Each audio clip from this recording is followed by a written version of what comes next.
திருவன் சரணாயி. அதிகௌரவத்துக்குரிய எங்களுடைய கல்யாண மித்ர குருநாதர் புத்தோத்பாதோ ஆரியன் வான்சவின் பாத நமஸ்காரம். இப்போ நாங்கள் பார்ப்போம், பகவான் புத்தர் கூறுகிற தம்மோ ஹவே ரக்கத்தி தம்மச்சாரி ஹவே ரக்கத்தி என்கிற தர்மத்தை காப்பவர் தர்மத்தினூடாக காக்கப்படுவார் என்கிற இந்த சத்தியத்தை தான் பகவான் புத்தர் அவர்கள் போதனை செய்கிறார்கள். யார் ஒருவர் இந்த சத்தியத்தை காக்கிறார்களோ அவர் அந்த சத்தியத்தினூடாக காக்கப்படுகிறார் என்ற சத்தியத்தை பகவான் புத்தர் அவர்கள் கூறுகிறார்கள். காரணம் அதன் பலன் என்ற சத்தியத்தை, காரணம் இருக்கும் வரை பலன் கிடைக்கும், காரணம் இல்லாது போனால் பலன் இல்லை. அப்போ பலனும் இல்லை என்றால் ஒன்றும் இல்லை, ஏதும் இல்லை. அந்த சத்தியத்தை புரிந்து கொள்வதற்குத்தான் இதை உணரக்கூடியதாக இருக்கும். அப்போ அந்த தர்மத்தை காப்பவர் தர்மத்தினூடாக காக்கப்படுவார் என்கிற சத்தியத்தை நாங்கள் புரிந்து கொள்ளும்போது தர்மத்தை காக்க தொடங்கிவிட்டால், தர்மத்தை காக்கிறோம் என்றால் அவருக்கு வேறு சரணம் கிடையாது, தர்மத்தினூடாக சரணம் கிடைத்து விட்டது என்று தான் பகவான் புத்தர் அவர்கள் கூறுகிறார்கள். நத்திமே சரணங்கஞ்ஞங் தம்மோமே சரணங் வரங் என்ற வேறு எந்த சரணமும் கிடையாதவருக்கு தர்மத்தின் சரணத்தை தவிர. அப்போது இந்த தர்மத்தை சரணடைபவர் தான் பகவான் புத்தரை சந்திக்கிறார். நத்திமே சரணங்கஞ்ஞங் புத்தோமே சரணங் வரங் என்ற புத்தரை சந்திப்பவர் இவர்தான். தர்மத்தை சரணடைபவர், தர்மத்தை சரணடைந்தவர் புத்தரை சந்திக்கிறார். புத்தரை சந்திப்பவர் தான் நத்திமே சரணங்கஞ்ஞங் சங்கோமே சரணங் வரங் என்ற சங்க என்ற ஸ்ராவக சங்க என்ற நிலைக்கு வருகிறார். இவர்தான் ஸ்ராவக புத்த என்ற புத்த சுபாவத்தை அடைபவர். இப்போ இவருக்குத்தான் தெருவன் சரணை இருக்கிறது. தெருவன் சரணை என்றால் 3 மாணிக்கங்கள். தெருவன் என்பது 3 மாணிக்கங்கள். இப்போ 3 மாணிக்கங்களின் சரணம் இவருக்குத்தான் இருக்கிறது. தர்மத்தை சரணடைபவர் புத்தரை சரணடைகிறார். புத்தரை சரணடைந்தவர் ஸ்ராவக சங்க என்ற புத்தரின் பிள்ளையாகிறார். அப்போ இவர்தான் 3 மாணிக்கங்களை சரணடையும் மகா முனி என்று பகவான் புத்தர் அவர்கள் கூறுகிறார்கள். இவர்தான் மகா முனி என்று கூறுகிறார்கள், மகா முனிவர் என்று கூறுகிறார்கள். அப்போது இவருக்கு வேறு எந்த ஒரு சரணமும் கிடையாது. உலகத்தில் வாழ்கின்ற மனிதர்களுக்கு கடவுள் இருக்கிறார், இறைவன் இருக்கிறார், ஆண்டவன் இருக்கிறார், அல்லாஹ் இருக்கிறார், எல்லாமே எல்லாத்துக்கும் இருக்கிறது.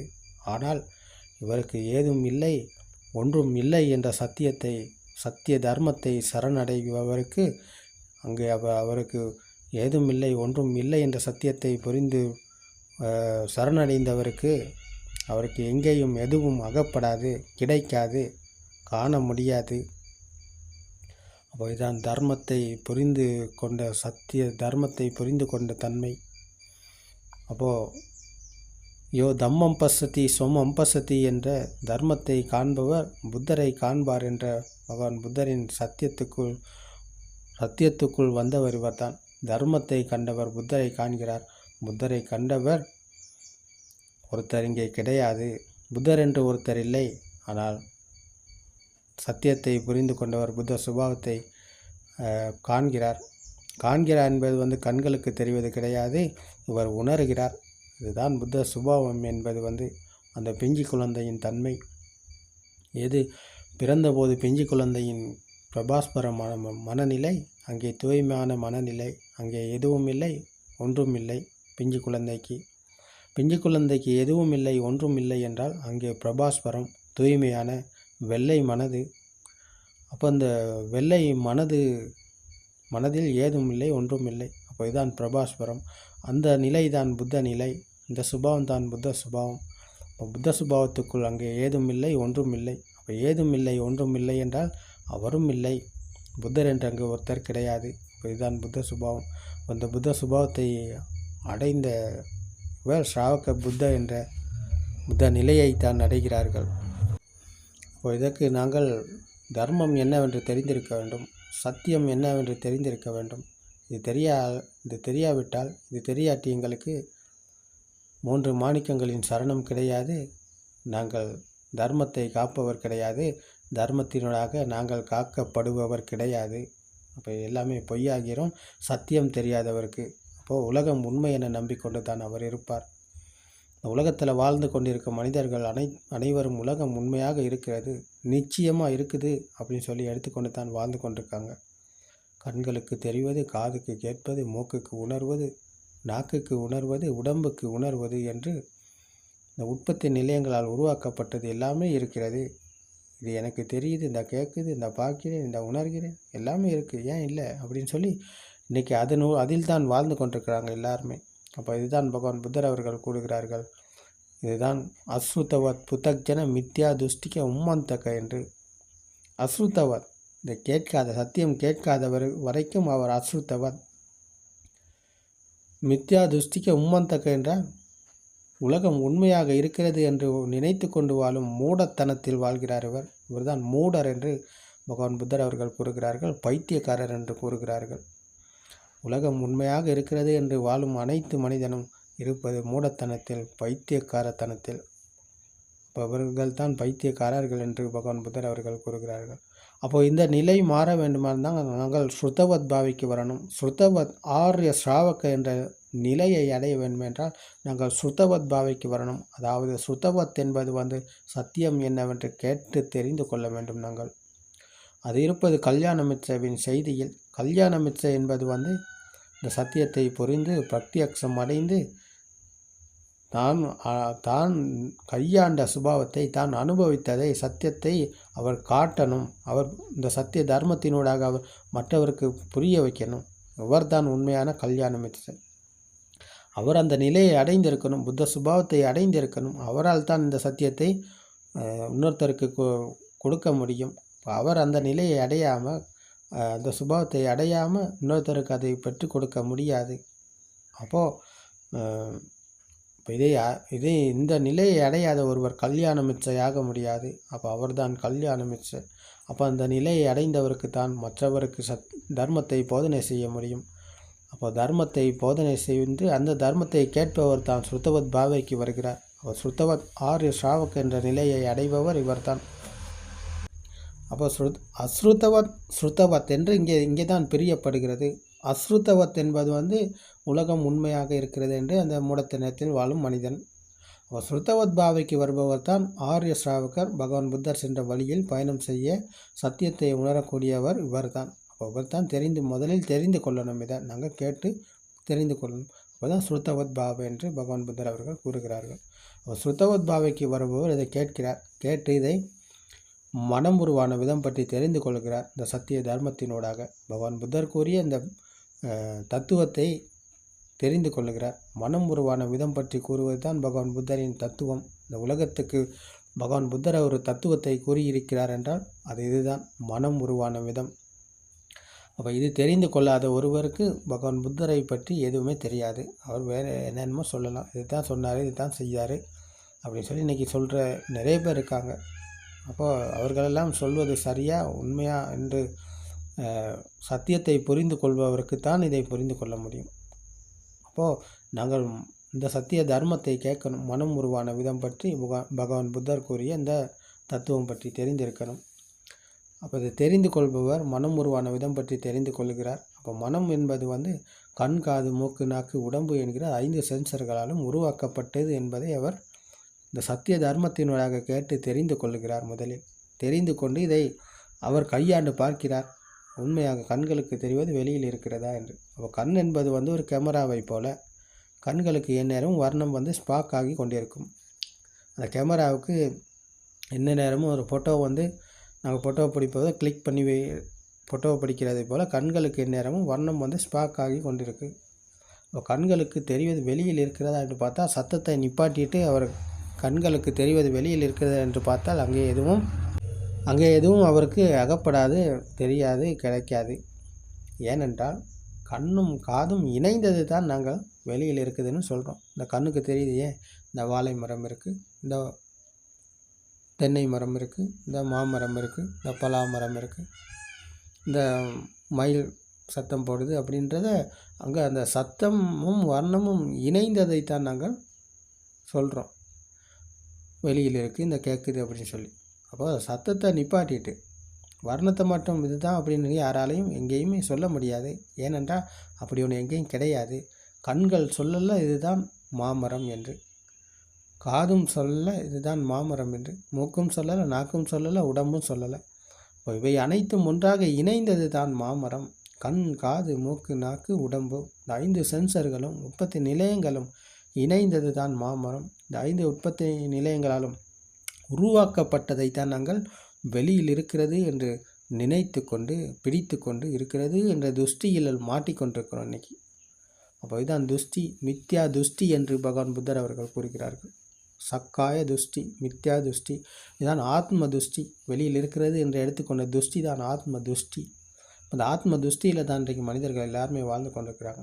அப்போ அந்த மனம் உருவான விதம் பற்றி தெரிந்து கொள்பவர் இது அனைத்தும் மனதில் தான் இருக்கிறது, வெளியில் எங்கேயும் ஒன்றும் கிடையாது அப்படின்றதை நன்றாக இதை பரிசீலனை செய்து அவர் பார்க்கும்போது அவருக்கு புரியுது. இங்கே நல்லா அவர் பரிசீலனை செய்து பார்க்கும்போது தான் அவருக்கு இதை புரிந்து கொள்ள முடியும். அப்போ ஒரு ப்ராக்டிக்கலாக இதை பழக்கப்படுத்தணும், நடைமுறைக்கு வரணும். அவர் வெறும் கேட்பதனால மட்டும் அவருக்கு இதை புரிந்து கொள்ள முடியாது. முதல்ல கேட்கணும், கேட்டு தெரிஞ்சு கொள்ளணும், தெரிஞ்சு கொண்டதை பழக்கப்படுத்தணும், பழக்கப்படுத்தி இதை ப்ராக்டிக்கலாக நடைமுறைக்கு வரணும். அவர் வந்து இதை கையாண்டு பார்க்கும்போது அவருக்கு எங்கேயுமே எதுவுமே அகப்படாது.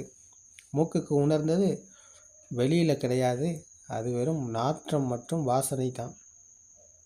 நாக்குக்கு உணர்ந்த சுவையில் இது பேர்கர் இல்லை, இது சிக்கன் இல்லை, இது பன் இல்லை, இது சோறு இல்லை அப்படின்றத அவர் புரிஞ்சுக்கிறாரு. கேட்டு தெரிஞ்சு கொண்டு இதை பழக்கப்படுத்தி கையாண்டு பார்க்கும்போது கண்ணும் காதும் இணைந்தது தான் பன்னு, இது சிக்கன் என்று சொல்கிறோம். சிக்கன் என்பது கண்ணும் காதும் இணைந்தது, சத்தமும் வர்ணமும் இணைந்தது. சோறு என்பது கண்ணும் காதும் இணைந்தது, சத்தமும் வர்ணமும் இணைந்தது. அப்போ இணைந்த ஒன்றை தான் நாங்கள் அனுபவித்து கொண்டிருக்கிறோம்.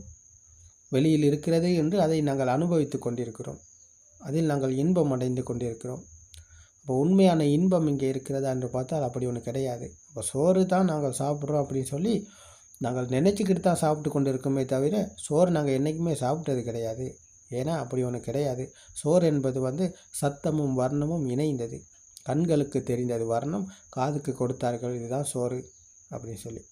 அதே சோறை இங்கிலீஷ்காரர் சோறுன்னு சொல்ல மாட்டார், சிங்கள மொழியில் பேசுகிறவங்க சோறுன்னு சொல்ல மாட்டாங்க, ஜப்பான் பாஷையில் பேசுகிறவர் சோறுன்னு சொல்ல மாட்டார். அவருக்கு கண்களுக்கு தெரிந்தது ஒரே வர்ணமாக வடிவமாக இருந்தாலும் அதுக்கு அவர் வேறு சத்தத்தை கொடுத்து இணைச்சி வச்சுருப்பார். அப்போ அவர் வேறு கொடுக்குற சத்தங்கள் வேறு. அப்போ இது நாங்கள் சொல்கிற சோறு என்பது உண்மையா, ஜப்பான் மொழியில் அவர் சொல்கிற சத்தம் உண்மையா, சிங்கள மொழியில் சொல்கிறது உண்மையா, இல்லாட்டி இங்கிலீஷில் சொல்கிறது உண்மையான்னு பார்த்தா இங்கே எதுவுமே உண்மை கிடையாது. அப்போ இது சமூகத்தால் கொடுக்கப்பட்டதை நாங்கள் பிடித்து கொண்டு இதுதான் உண்மை என நம்பிக்கொண்டு வாழ்ந்து கொண்டிருக்கோம். இதுதான் மூடத்தனம், இதுதான் ஆத்ம துஷ்டி. அந்த ஆத்ம துஷ்டியிலிருந்து ஆத்ம துஷ்டியை நாங்கள் புரிந்து கொண்டால்தான் அதிலிருந்து எங்களுக்கு விடுதலை அடைய முடியும். அப்போ இதை நன்றாக பரிசீலனை செய்து பார்த்து இதை புரிந்து கொள்கிறார். புரிந்தது பிரத்யக்ஷம் அடைந்த நிலையில் அப்போ அந்த கண்களுக்கு தெரிவது வெளியில் இல்லை, காதுக்கு கேட்பது வெளியில் இல்லை, மூக்குக்கு உணர்வது, நாக்குக்கு உணர்வது, உடம்புக்கு உணர்வது அனைத்துமே எங்கேயுமே எதுவும் கிடையாது. இது எல்லாமே எண்ணங்கள் மனதில் தான் இருக்கிறது என்ற சத்தியத்தை புரிந்து கொள்ளுகிறார். இந்த நடைமுறைக்கு வந்தவர் தான். இப்போ நடைமுறையில் படுத்தி பார்க்கும்போது இவர் புரிந்து கொண்டவர் மீண்டும் அதற்கு அகப்படுவாரா? அதற்கு அகப்பட மாட்டார். அவர் மாயையிலிருந்து விடுதலை அடைந்தவர் இவர் தான். அப்போ மாயை என்ற ஆத்ம துஷ்டியிலிருந்து விடுதலை அடைகிறார். இங்கனைக்கு தான் அவர் விடுதலை அடைகிறார். அப்போ விடுதலை அடைந்த போது அவர் விடுதலை அடைவது வெளி உலகத்திலிருந்து. கண்களுக்கு தெரிவது வெளியில் இல்லை என்றால், காதுக்கு கேட்பது வெளியில் இல்லை என்றால், மூக்குக்கு உணர்வது, நாக்குக்கு உணர்வது, உடம்புக்கு உணர்வது வெளியில் இல்லை என்றால், அப்போ அவர் அந்த உற்பத்தி நிலையங்களிலிருந்து விடுதலை அடைகிறார். கண், காது, மூக்கு, நாக்கு, உடம்பு என்ற சென்சர்களிலிருந்து அவர் விடுதலை அடைகிறார், சத்திய ஞானம் அடைகிறார். அப்போது சத்திய ஞானம் அடைந்தவர் தான் ஆத்ம துஷ்டியிலிருந்து விடுதலை அடைபவர். இப்போ ஆத்ம துஷ்டியிலிருந்து விடுதலை அடைந்தவர் உலகத்திலிருந்து தான் விடுதலை அடைகிறார். வெளி உலகம் அவருக்கு உண்மையாகாது. வெளி உலகம் அவருக்கு என்றைக்குமே அவருக்கு மீண்டும் உண்மையாக போவது கிடையாது. அவர் அந்த உலகத்திலிருந்து விடுதலை அடைந்து விட்டார். இதுதான் காம பூமியிலிருந்து விடுதலை அடைந்த சுபாவம் பகவான் புத்தர் கூறுகிறார்கள். 3 பூமிகளை கூறுகிறார்கள், காம பூமி, ரூப பூமி, அரூப பூமி என்று. 3 பூமிகளில் முதல் காம பூமியிலிருந்து விடுதலை அடைந்தவர் அவருக்கு துன்பம் கிடையாது. இனி அவர் துன்பகரமான உலக பிறப்பிலிருந்து விடுதலை அடைந்தவர், துன்பகரமான பயணத்திலிருந்து விடுதலை அடைந்தவர், துன்பத்திலிருந்து விடுதலை அடைந்தவர். அவருக்கு மீண்டும் துன்பம் கிடையாது. அவர் நியத்த சம்போதி பராயண என்று பகவான் புத்தர் அவர்கள் இவரைத்தான் கூறினார்கள். சத்திய ஞானம் அடைந்தவர். அவர் மேல் நோக்கி போவாரே தவிர மறுபடியும் கீழ் நோக்கி போக மாட்டார் என்ற சத்தியத்தை பகவான் புத்தர் அவர்கள் கூறுகிறார்கள். அப்போ இவர் தான் சத்தியத்தை கடைபிடிப்பவர், சத்தியத்தில் இருப்பவர் இவர்தான். அப்போ சத்தியமும் இவரும் இரண்டு கிடையாது. சத்தியமும் இவரும் இரண்டு கிடையாது. அப்போ இவரும் இல்லை, சத்தியம்தான் அங்கே இருக்கிறது. அப்போ அவர் என்ற துஷ்டியிலிருந்து விடுதலை அடைந்து விட்டார். நான் என்ற துஷ்டியிலிருந்து விடுதலை அடைந்துவிட்டால் நான் என்று இங்கே ஒருத்தர் இல்லை. வெளியில் இருக்கிறது என்று எடுத்துக்கொண்டதில், மாமரம் வெளியில் இருக்கிறது என்று எடுத்துக்கொண்டதில் தான் நான் இருந்தேன்.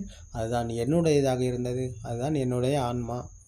இப்போ நான் என்னுடைய ஆன்மா என்பது வெளியில் இருக்கிறது என்று எடுத்துக்கொண்ட எண்ணத்தில் தான் இருந்தது. எண்ணத்தில் தான் நான் இருந்தேன். அதுதான் எனதானது. அதுதான் என்னுடைய ஆன்மாவாக இருந்தது. அப்போது இந்த சத்தியத்தை கேட்டு இதை தெரிந்து புரிந்து கொள்பவர், நடைமுறைக்கு இதை புரிந்து கொள்பவர், அப்போது நேத்தம்ம நேசுவாமஸ்மிங் நேசுவாமி அத்தா என்ற நான் இல்லை, எனதில்லை, என்னுடைய ஆன்மா என்று இங்கே ஒன்று இல்லை என்ற சத்தியத்தை தான் அவர் புரிந்து கொள்ளுகிறார். அப்போ அவரும் இங்கே இல்லை. அப்போ நான் எங்கே இருக்கிறேன்? நான் என்று இங்கே ஒருத்தர் இருக்கேனா? நான் என்று இங்கே ஒருத்தர் கிடையாது. நான் என்று இந்த உடம்பு நான் அல்ல. நான் என்பது உடம்பு கிடையாது. இந்த உடம்பில் எந்த ஒரு பார்ட்ஸும் என்னுடையது என்று இங்கே ஒன்றும் கிடையாது. இப்போ நானும் இல்லை இந்த உடம்பில், என்னுடையது என்று இங்கே ஒன்றும் இல்லை. என்னுடைய ஆன்மா என்று இந்த உடம்பில் எதுவுமே கிடையாது. இது இந்த மரத்தை போல், இந்த கல்லை போல், இந்த செடியை போல், இந்த சுபாவத்தின் தன்மை. இதுவும் மரம் முளைச்சி அது செடியாகி மரம் பெருசாகி பூ பூத்து காய் காய்ச்சி அது கடைசியில் மண்ணோடு மண்ணாகி போகுது. இதே போலத்தான் பகவான் புத்தர் அவர்கள் கூறுகிறார்கள். இந்த உடம்பு சமூகத்தில் நாங்கள் சொல்கிறோம், பிறப்பு சம்பவம் நடக்குது, தாய் வயிற்றுலேருந்து பிறக்கிறாங்க அப்படின்னு சொல்லி இந்த சமுதாயத்தில் சொல்கிற விடயத்தை நாங்கள் அப்படி நினச்சிக்கிட்டு தான் வாழ்ந்துக்கிட்டு இருக்கோம். இப்போ பிறக்கிறாரு, அவருக்கு பெயர் வைக்கிறாங்க. அவர் விஜய், கமல், அடி திரிஷா, நக்மா அப்படின்னு சொல்லி ஏதோ ஒரு பேரை வச்சு அவங்க வளர்கிறாங்க. அவங்க இதில் வாழ்ந்து கடைசியில் வயசு போயிட்டு நோய்வாய்ப்பட்டு இறந்து போகிறாங்க, மண்ணோடு மண்ணாகி போகிறாங்க. இப்போ இதுதான் இந்த மரத்துக்கும் இதுக்கும் இங்கேயும் ரெண்டும் வித்தியாசம் கிடையாது, ரெண்டும் ஒரே கதை தான்.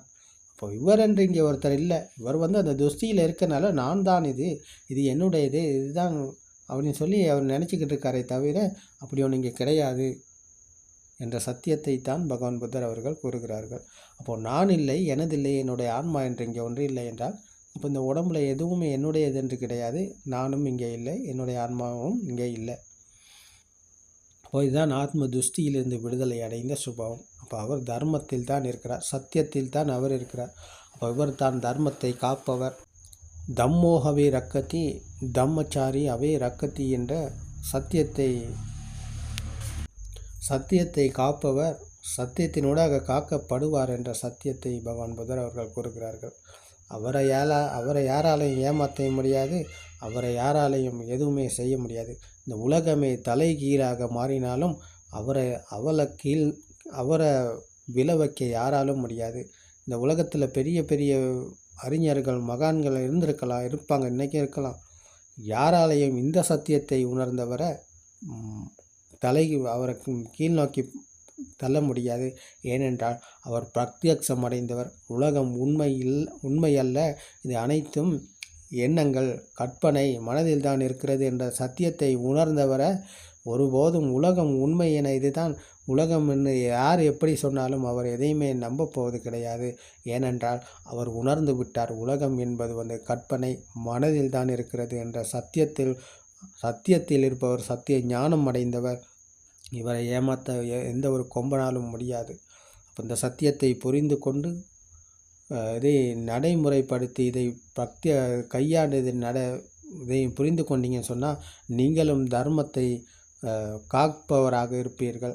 தர்மத்தை காப்பவராக நீங்கள் இருக்கும்போது உங்களுக்கு தர்மத்தால் நீங்கள் தர்மத்தால் காக்கப்படுகிறீர்கள். உங்களை யாராலும் எதுவும் செய்ய முடியாது. நீங்கள் இருப்பது சாந்தமான இனிமையான சுவையில். ஏதான் சாந்தங் ஏதாம் பிரணீதங் யதிதான் சப்ப சங்கார சமுத்தோ என்ற சாந்தமான இனிமையான சுவையில். அனைத்து எண்ணங்களும் பாவகரமானது. இங்கே எதுவும் இல்லை, உண்மை இல்லை. சத்தியத்தை புரிந்து கொண்ட சுபாவத்தில் எதுவும் இல்லை, ஒன்றும் இல்லை என்ற சத்தியத்தை புரிந்து கொண்ட சுபாவத்தில் நீங்கள் சத்தியத்திற்குள் இருக்கிறீர்கள். சத்தியத்துக்குள் இருக்கும் உங்களுக்கு நீங்கள் இருப்பது சாந்தமான இனிமையான சுவையில். இந்த சுவை என்பது ஆடம்பரத்தில் அல்ல, எளிமையில் தான் இருக்கிறது. இந்த எளிமையான வாழ்க்கையில் நீங்கள் ஆனந்தத்தில் மகிழ்ச்சியில் இருக்கிறீர்கள். இப்போ இந்த ஆனந்தம், மகிழ்ச்சி, சுவை, இந்த நிர்வாண சுவை என்று பகவான் புத்தர் கூறும் இந்த சுவையை வேறு எங்கே நீங்கள் போனாலும் உங்களால் பெற்றுக்கொள்ள முடியாது. இந்த சத்தியத்தினூடாகத்தான் இதை உங்களால் பெற்றுக்கொள்ள முடியும். அப்போது இந்த சத்தியத்தை கேளுங்க, கேட்டு இதை ப்ராக்டிக்கலாக நடைமுறைப்படுத்தி பாருங்கள். உங்களுக்கும் இதை புரிந்து கொள்ள முடியும், சத்தியத்தை உணர முடியும். அப்போது நீங்களும் தர்மத்தை காப்பவராவீர்கள். தர்மத்தினூடாக அப்போ நீங்களும் காக்கப்படுவீர்கள். அப்போ உங்களுக்கு அழிவு கிடையாது. உங்களை மீண்டும் பள்ளத்தை நோக்கி போவது கிடையாது. நீங்கள் மேல் நோக்கி போவீங்களே தவிர. அப்போ இந்த சத்திய தர்மம் உங்களுக்கு துணையாக இருக்கும். திருவன் சரணை.